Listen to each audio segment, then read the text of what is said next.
Hi, I'm Isaac and you're watching Isaac's Bushcraft and Survival. Today I'm going to be showing you how to start a fire with flint and steel, so let's get started.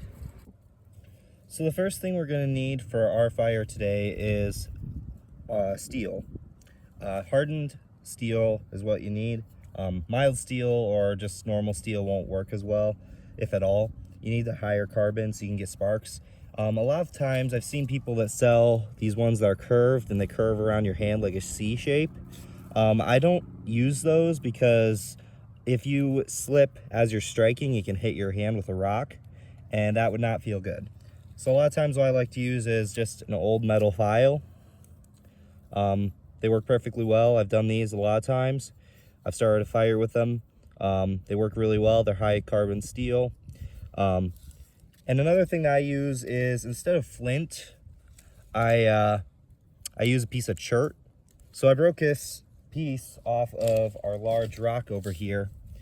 This is a rock that's chert, which is related to flint. It's pretty similar, not exactly the same, but it'll still work for striking. You can actually use flint, chert like this. You can actually even use agate or jasper if you absolutely have to start a fire. As you can see, with our flint here, I'll see if I can show you how to get sparks. As you can see, it gets hard to see, but as you can see, there are a few sparks here. It gets really hard to show you here, but as you can see, there's a few sparks, a few red sparks, if you can tell. Yeah, there they are. You can see them there. Those are what we're going to use to ignite our char cloth, and what we're going to use is I have our char cloth over here. I'll show you how to make that in the next video, but we're going to need this for our fire starter. It's going to be a little bit harder because it's a little bit windy today, so it'll be a little bit harder to show you that. But for right now, what I'm going to do is I'm going to set it on a piece of birch bark, just so that it's not on the ground wicking up moisture. And we'll see if we can ignite it with our flint and steel.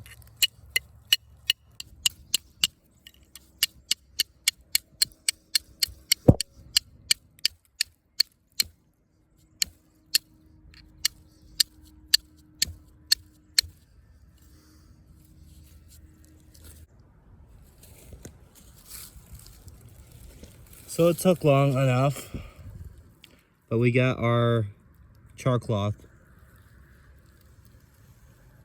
ignited. So what I'm going to do, I'm going to take it, I'm going to set a nice simmer there. I'm going to take it and I'm going to put my cedar bark in a bundle here. I'm going to pick you guys up so you can see better. So I got my cedar bark here. I'm going to take it here. I'm going to wrap it up into it.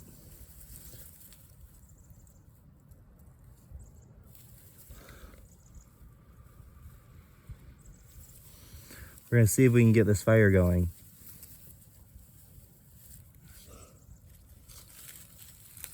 So I got my char cloth in there. It was hard to get started, as you could tell. I had to skip forward because it took way too long. Let's see if we can get going though.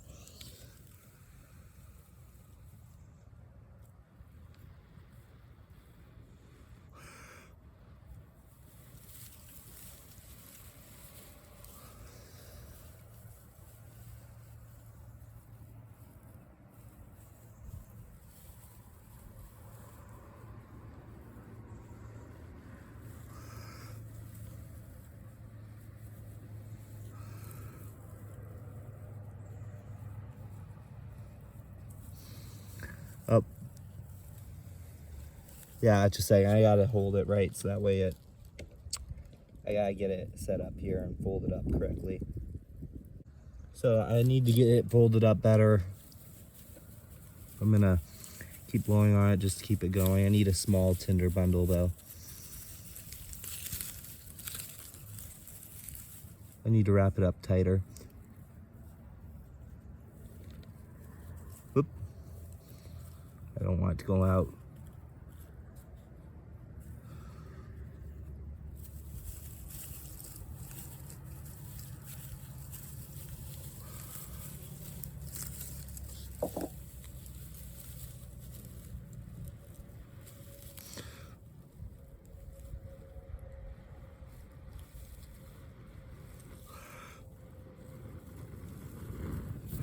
Okay, so we got our tinder here all ignited.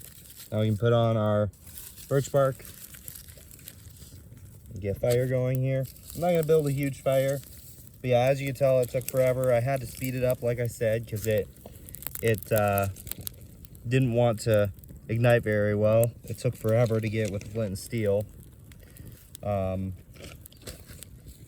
finally got it, but it's not the easiest fire starting method. It's definitely a difficult one. It's a very challenging one, especially, you know, when things aren't always ideal.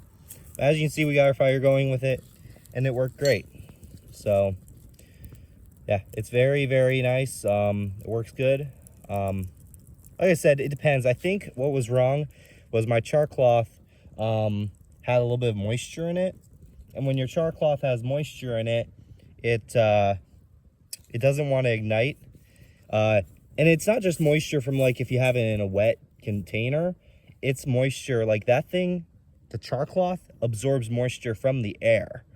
So if you have high humidity, char cloth is not something you really want to use, because it will absorb the humidity from the air and it will not make it usable. So you won't even be able to get a spark from it, from a flint and steel. But yeah, so that's how you get a flint and steel fire going, with an old file and a piece of rock. I had to switch, as you can tell, I had to switch the piece of rock I was striking with, because what happens after you strike it for a while, the edge starts getting dull, and then it won't any longer create sparks. So you have to make sure you have a strong, sharp piece of flint or chert.